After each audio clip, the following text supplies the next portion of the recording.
Pero muy buenas tardes para todas aquellas personas que nos escuchan a esta hora a través de nuestros canales personales, por las cuentas de Facebook, por las cuentas de Instagram, por las cuentas de Twitter y por las cuentas de Facebook, con el propósito de escuchar las opiniones, en este caso particulares, sobre algunos aspectos de la política o de la historia del país. En este caso, mi invitación cordial es a recrearnos un poco en lo que constituyó el Frente Nacional, que fue una de las instituciones singularísimas más destacadas del derecho público colombiano y del derecho político universal, en el sentido de que en su momento se tomó como un importante paliativo, como una importante solución de compromiso para evitar el desangramiento colombiano en una especie de guerra civil no declarada entre liberales y conservadores. El Frente Nacional, como es apenas lógico, tiene sus defensores como también tiene sus detractores, tiene sus aspectos positivos como también tiene sus aspectos negativos, tiene sus pros y tiene sus contras, y naturalmente esas opiniones y esos argumentos nos servirían de mucho, especialmente si quienes los pueden transmitir lo pudieran hacer en voz alta, con el fin de investigar o con el fin de conocer con un poco de más profundidad lo que realmente pasó en Colombia entre los años de 1957, cuando definitivamente se suscribieron esos acuerdos entre el Partido Liberal y el Partido Conservador, hasta 1974, cuando se extinguieron definitivamente las instituciones del Frente Nacional. Sin embargo, para poder hablar del Frente Nacional es necesario retrotraernos un poco en la historia hasta el 13 de junio del año 1953, cuando el general Gustavo Rojas Pinilla dio un incruento golpe de Estado a Laureano Gómez Castro, quien se desempeñaba como presidente de la República. El golpe de Estado se produjo más o menos al mediodía, más o menos a la 1 de la tarde, cuando el presidente o el primer magistrado de la nación se encontraba almorzando con su familia en la casa de Teusaquillo. Y en esas circunstancias el general Gustavo Rojas Pinilla consideró prudente declarar la vacancia en la jefatura del Estado y declararse él mismo presidente de la República, legitimado posteriormente por una Asamblea Nacional Constituyente que se encontraba reunida en Bogotá por convocatoria previa del mismo Laureano Gómez. Es cierto que Rojas Pinilla estuvo haciendo contactos antes de declararse presidente de la República con Roberto Urdaneta Arbeláez para ofrecerle a Urdaneta todo su respaldo en caso de que este último aceptara el poder ejecutivo, pero Urdaneta, un hombre de talante conservador, pero al mismo tiempo un hombre de talante democrático, no aceptó la propuesta que le hacía Gustavo Rojas Pinilla y decidió retirarse a su casa privada con el propósito de no participar en los vergonzosos hechos que se protagonizaron después como consecuencia del golpe de Estado que diera el general Rojas Pinilla y la forma como fue enviado tanto Laureano Gómez como su familia forzadamente a Nueva York inicialmente. Como consecuencia de la dictadura de Rojas estuvo en el poder desde el año 1953, concretamente desde el 13 de junio de 1953 hasta el 10 de mayo de 1957, cuando se vio obligado a dimitir por una serie de protestas, pero especialmente por un paro nacional que se le hiciera por parte del empresariado y también por parte de la clase trabajadora del país. Lo cierto es que independientemente de que el dictador se hubiese querido legitimar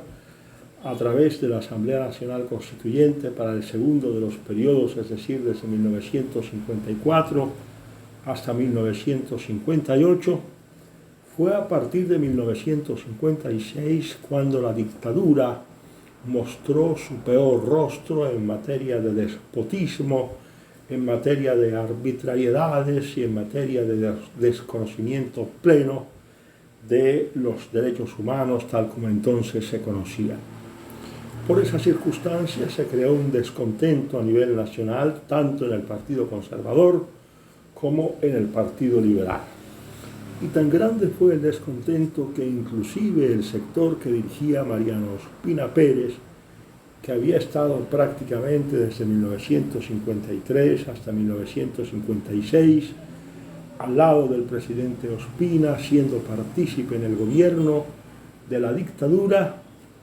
se desembarcó de ella y posteriormente, como se verá más adelante,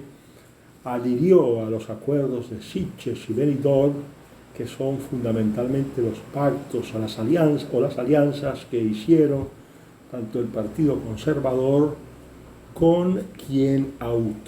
actuó como representante legítimo del Partido Liberal, escogido en una convención, el doctor Alberto Lleras Camargo, repito, en representación del Partido Liberal colombiano.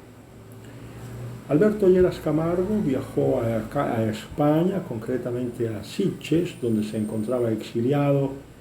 el presidente Laureano Gómez, y allí en la ciudad catalana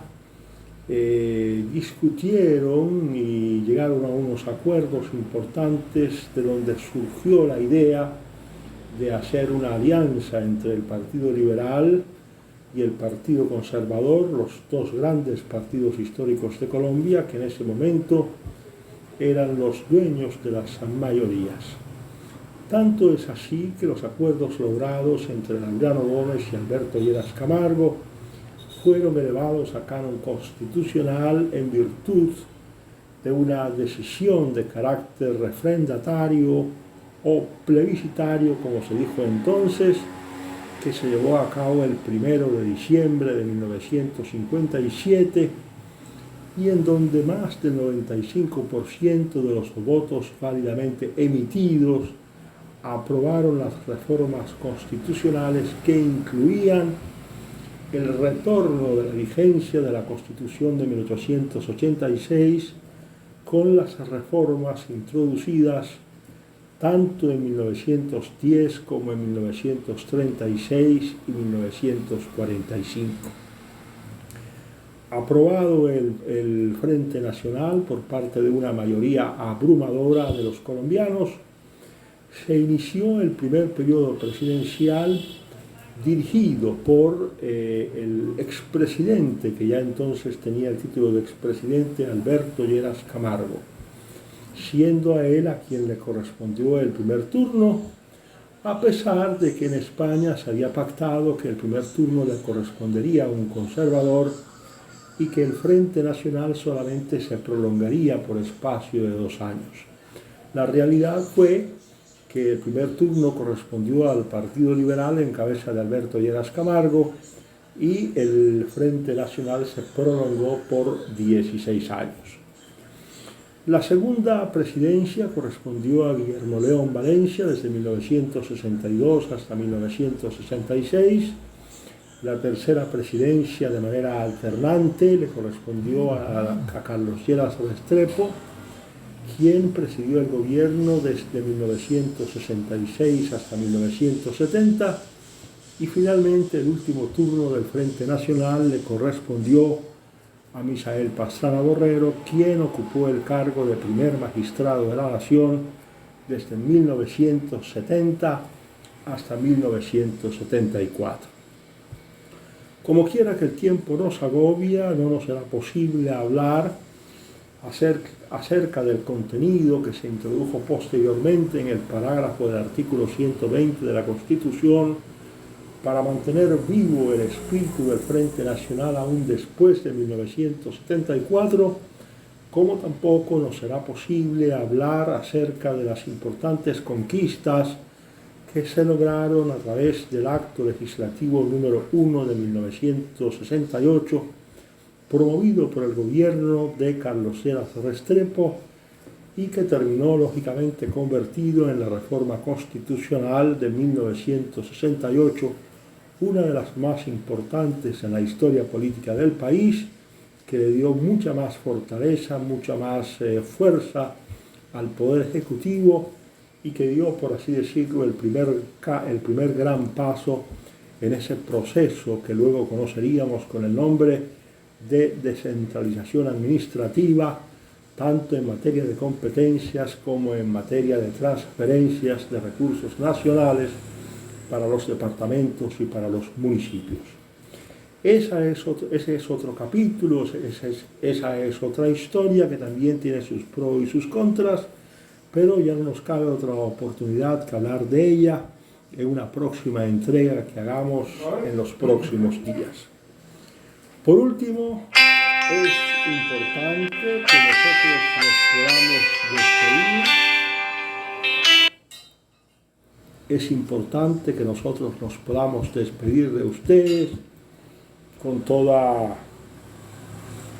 la alegría y con todo el cariño que de alguna manera siempre nos ha caracterizado en ese sentido. Y naturalmente estoy en condiciones de prometer y prometo